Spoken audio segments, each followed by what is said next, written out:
Hoy presentamos el carnaval de la noche estrellada. El pueblo de las luces aparentaba ser común y corriente como cualquier otro, pero el pasado lo desenmascaraba. Más de 9.000 personas lo habitaban y mantenían su población bajo los pies. Era uno de los más visitados y estudiados del mundo. La razón no era principalmente por su gastronomía, sus danzas o la arquitectura, sino por sus exóticos fuegos artificiales y un misterio que aún vive, ya que en estas tierras se dio a luz la pirotecnia hace miles de años, donde los habitantes pasados las empleaban para un ritual religioso que actualmente se le conoce como el carnaval de la noche estrellada. Algunos textos antiguos de su mitología mencionan que la fabricación de estos dispositivos se debía por la petición de uno de sus dioses llamado Polveriat, el padre de la pólvora, como forma de adoración y respeto. Otros explican su origen como un alimento para este dios, devorándose todo lo que echaban estos al explotar. Así una vez al año le preparaban un gran banquete. Otros narran que se les fue entregado para espantar a los espíritus que llegaban hambrientos a devorar la población. Existen numerosos textos, pero todo relacionado al dios Polveriat. Su pirotecnia era asombrosa y artística. En ningún otro lugar se podría hallar este tipo, e incluso su distribución estaba estrictamente prohibida fuera del pueblo. Se decía que el utilizarlos fuera de su hogar atraería seres malignos para castigar a la población donde fue manipulada. Aunque existan reportes de personas que afirmaban haberlas utilizado en su ciudad sin sufrir consecuencias, se cree que aquellas eran falsas. Los intentos de transporte siempre eran en vano. La seguridad que implementaron los alcaldes del pueblo a través de los años era impresionante.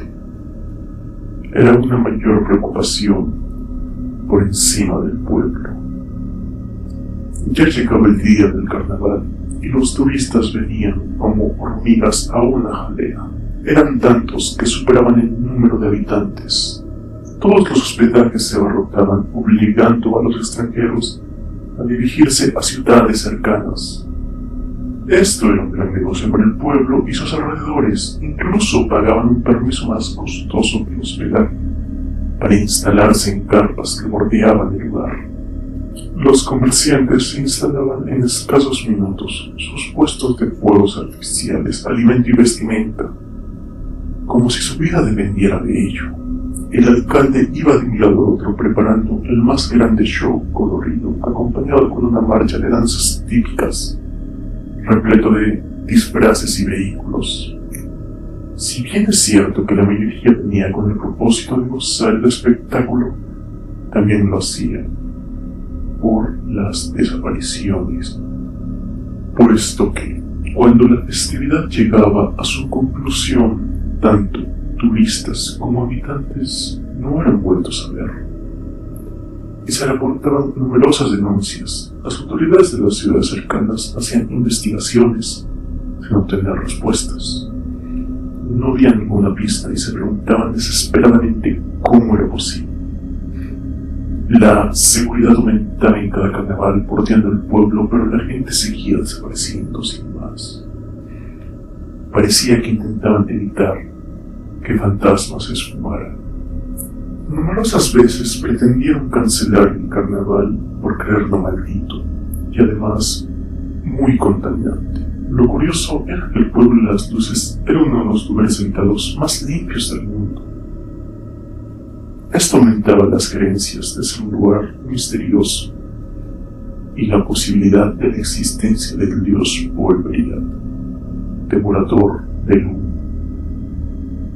La popularidad subía como un carrito en una infinita montaña rusa, no solo por el carnaval, sino por el morbo.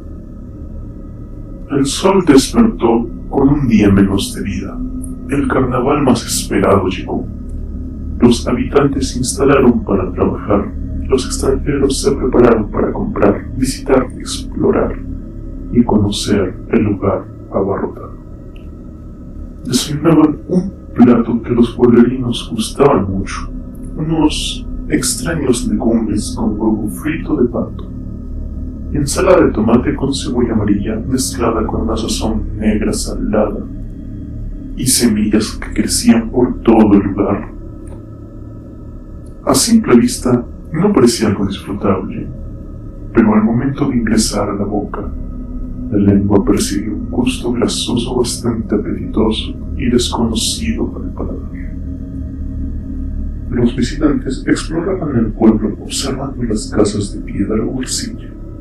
Estaban construidas para soportar terremotos y tormentas. Había 2 escuelas y 2 grandes universidades coloreadas con distintas tonalidades de rojo, donde los estudiantes saludaban contentos. Eran muy cariñosos y educados. Incluso algunos grupos cantaban una canción de bienvenida. El alcalde habitaba una gran y humilde vivienda morada de arcilla. Lo más costoso parecían ser las pinturas y fotografías de los antiguos alcaldes que colgaban de las paredes con márgenes centelleantes. El alcalde, un hombre pequeño y rechoncho de cabello corto y siempre peinado en una barba negra y unos ojos pequeños, saludaba y exponía la historia del pueblo, su mitología y las leyendas del origen de esos famosos fuegos artificiales.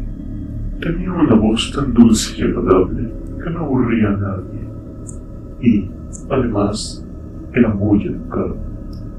Entre los espectadores siempre había un grupo que protestaba, culpándolos de una gran contaminación al medio ambiente y de las numerosas desapariciones.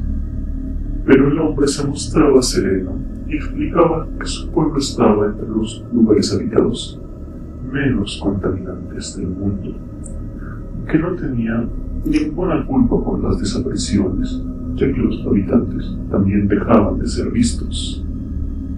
Los extranjeros continuaban paseando por las calles, visitando lugares, comiendo y comprando pirotecnia, siempre con un horario y un guía que apartaba a la muchedumbre. A las afueras del pueblo instaban más fuegos artificiales, varios caminos con vendedores y más hospedaje, ya que necesitaban espacio por la cantidad de personas que venían. La mañana cesaba y las danzas comenzaron. No eran muy llamativas, pero la gente lo disfrutaba. Algunos pueblerinos tocaban instrumentos, tenían vestimentas hechas de hojas y otros bailaban disfrazados de sus dioses.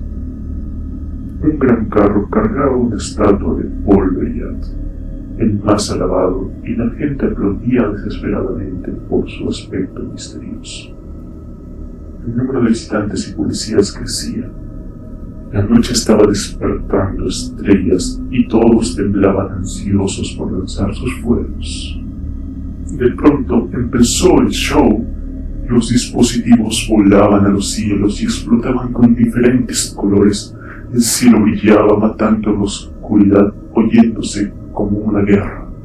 Parecían bombas estallando, aviones, todo el pueblo era iluminado y la cantidad de humo se convertía en una niebla que ascendía sin esfumarse. Llegó el turno del alcalde y encendió su instalación, el principal show pirotécnico. Los fuegos volaron como aves fénix y crearon distintas imágenes de sus dioses, principalmente de polvo. Otras estallaban y las chispas hacían pequeñas explosiones y sus chispas otras más pequeñas. Algunos daban vueltas en el cielo creando un remolino de colores y culminaban con una gigantesca explosión. La muchedumbre aplaudía y gritaba maravillada, incluso los protestantes quedaban hipnotizados con el espectáculo, que les parecía maldito y contaminante. Les hacía olvidar sus principales motivos de haber asistido. Aquel que observa el cielo estrellado se sentía tranquilo y feliz. Dejaba de lado todos los problemas, incluido su alrededor del presente. De pronto, algunos comenzaron a ser abrazados por un potente frío. Sentían que su corazón se congelaba dentro de una nevera. Su cuerpo se ablandaba y se hacía cada vez más liviano. Al tocarse la piel gélida, lo sentían como si estuvieran llenos de aire, similar a empujar un globo inflado contra una pared. Poco a poco, aquellos comenzaron a despegarse del suelo, despertaron del trance y la desesperación se alzó. Flotaban dirigiéndose a las explosiones mientras agitaban las manos y gritaban pidiendo ayuda. Pero nadie los observaba. Todos encantados con la pirotecnia colorida, incluidos los encargados de la seguridad, que sonreían. Las víctimas desgarraban la garganta por la atención de sus amigos o familiares, pero ellos solo impactaban las palmas y festejaban salvajemente. Se acercaron a las explosiones y esto no les provocó ningún daño. Estallaban a su lado, incluso frente a ellos, pero no resultaban heridos. Ni las prendas se encendían. Continuaron elevándose entre gritos y llantos de arrepentimiento. Se acercaban a unas extrañas nubes. El humo acumulado de los fuegos era una niebla gris y tóxica. A unos pocos metros de estos aires escucharon un rugido entre ellas. Eran como el de un animal con voz ronca. El pánico de las personas elevadas aumentó. Muchos ya no eran capaces de gritar, horrorizadas, pues habían perdido el don. Pero los que aún mantenían sus cuerdas vocales continuaron. Las lágrimas parecían lluvia para los terrestres que observaban desde el cielo. Sin embargo, no todo era temor. Para los flotadores se oían gritos que no parecían ser de miedo, sino extasiados, como si fuera un concierto. Estos eran producidos por los habitantes, que borboteaban de júbilo. No había escape. Llegaron a las nubes grises y nació un dolor proveniente del corazón que los hicieron inflar hasta no poder más y estallar como fuegos artificiales. Explotaron de distintos colores y la gente debajo aplaudía a pesar del dolor en las palmas rojas. Eran los fuegos artificiales más hermosos que jamás habían visto. Gritaban de admiración mientras cientos de personas que amaban eran devorados por Polveriat. Muchas gracias por ver este video. Les agradeceríamos si se suscriben y le dan un like. Nos vemos pronto.